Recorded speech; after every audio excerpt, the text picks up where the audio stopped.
I'm standing in my kitchen this morning, 73 degrees outside, and I'm looking at my neighbor's car pulling through the window. Brand new, dark blue. He's wiping down the hood with a cloth, and I can see him smiling. And I feel it again. That old familiar tightness in my chest. At 81 years old, you'd think I'd be past this. But here I am, thinking about what he must have paid for it, what he must be earning now, whether people notice when he drives by. I've spent my entire life doing this, measuring, comparing, and it quietly stole everything that mattered. My marriage, my daughter. Every moment I should have felt something real. It started small. I was 24, just hired at an accounting firm. My friend David got hired at the same time. We'd go out for lunch, talk about our weeks, normal stuff. Then one day I found out he was making $3,000 more than me. $3,000. I couldn't let it go. Every conversation after that, I was listening for clues. What clients was he getting? What did the partners say to him? I stopped enjoying the work I had. I had a good job. People would have been grateful for it. But all I could think about was that difference. I asked for a raise 6 months later. Got it. Felt good for maybe 2 weeks. Then I found out someone else in a different department was making even more. The goalpost moved. It always moved. I got married when I was 29. Sarah was kind, patient. She loved me in a way I didn't understand then. We bought a small house, 1,500 square feet, needed some work, but it was ours. I remember the day we moved in. She was so happy, painting the bedroom this soft yellow color, humming while she worked. I should have been happy too, but I kept thinking about Tom and Linda across the street. Their house was bigger, 2-car garage, new appliances. At our housewarming dinner, I made a joke about our starter home.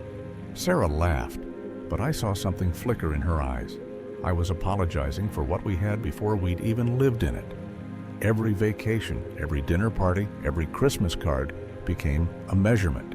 Sarah would say things like, "We have enough," or "I'm happy with this," and I'd nod. But I didn't believe her.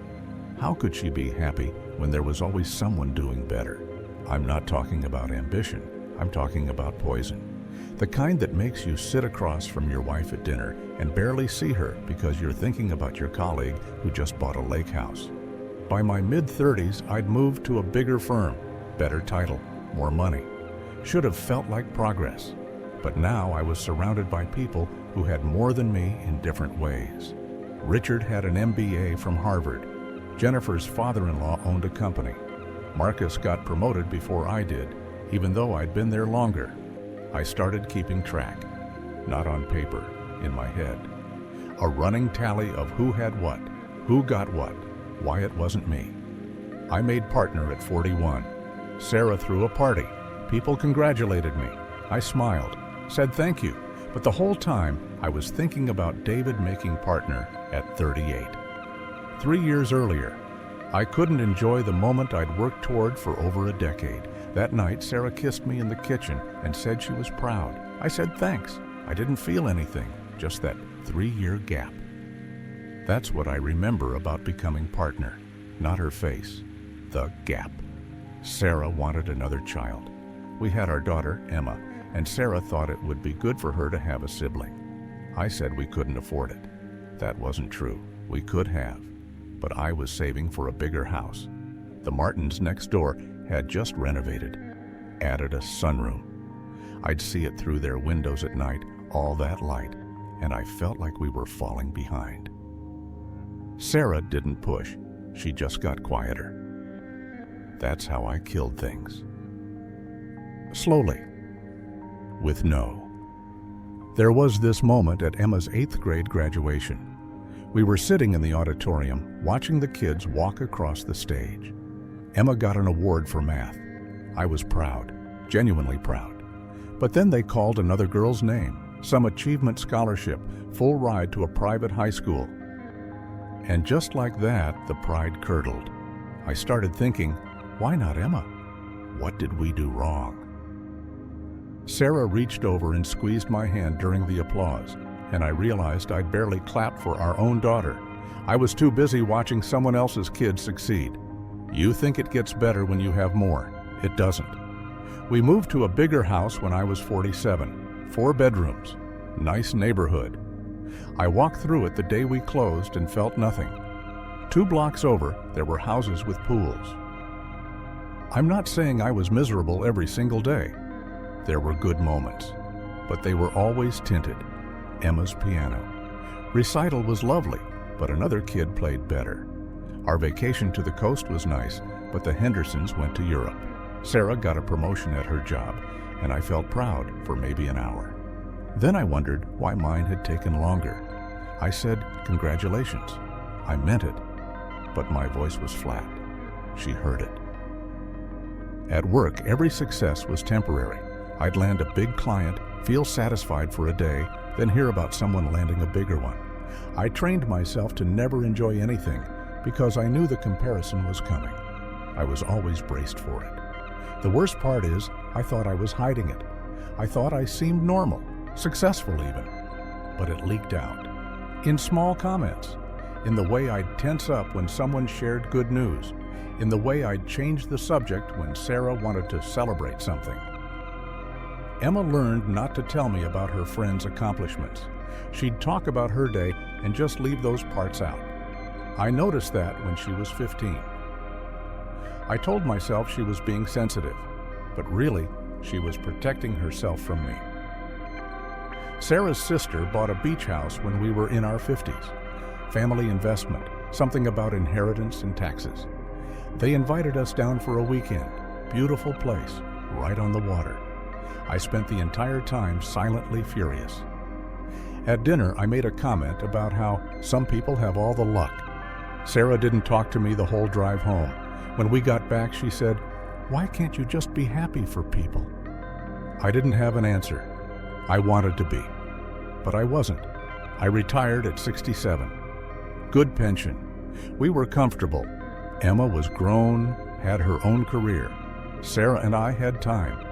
We could travel, relax, enjoy what we'd built. But I couldn't turn it off. I'd see retirement announcements from old colleagues, their posts about traveling to Asia, taking up painting, volunteering. I'd compare my days to theirs. 60 years of working, and I still didn't know what enough looked like. Sarah got sick 3 years ago. Nothing dramatic, just age. Her knees, her back. She couldn't do the things she used to. I became her caretaker, which was fine. I didn't mind. But even then, I'd see other couples our age, still hiking, still dancing at weddings, and I'd feel cheated. Not for her, for me. I was ashamed of that. I still am. She died last spring, 78 years old, peaceful. The funeral was small. Emma spoke, said beautiful things about her mother, about how present she was, how grateful she was for everything, how she taught her to appreciate the moment. I sat there and realized Sarah had lived a completely different life than I had. Same house, same years, but she'd been happy, actually happy. She'd seen Emma, she'd felt the vacations, she'd tasted the food. I'd been keeping score the whole time. I missed it, all of it. After she died, I found myself doing what I always do, comparing grief, wondering if I was handling it the right way, if I was sad enough or too sad, or moving on too fast. Even in loss, I couldn't just feel what I felt. Emma came by last month. We were sitting in the living room, the one Sarah decorated, and Emma said, "Dad, were you ever actually happy?" Not angry, just curious. I didn't know what to tell her. I wanted to say yes. I wanted to tell her about the good moments, the memories I should have. But the truth is, I don't remember most of them clearly. I remember what I was comparing them to. I remember who had more, who did it better, who got there first. That's what I kept. That's what I chose to hold on to. There's no turning point here, no moment where I figured it all out and changed. I'm still doing it. This morning, the car, that's who I am. 81 years old, and I still can't look at someone else's good fortune without measuring it against my own. Emma doesn't call as much as she used to. I understand why.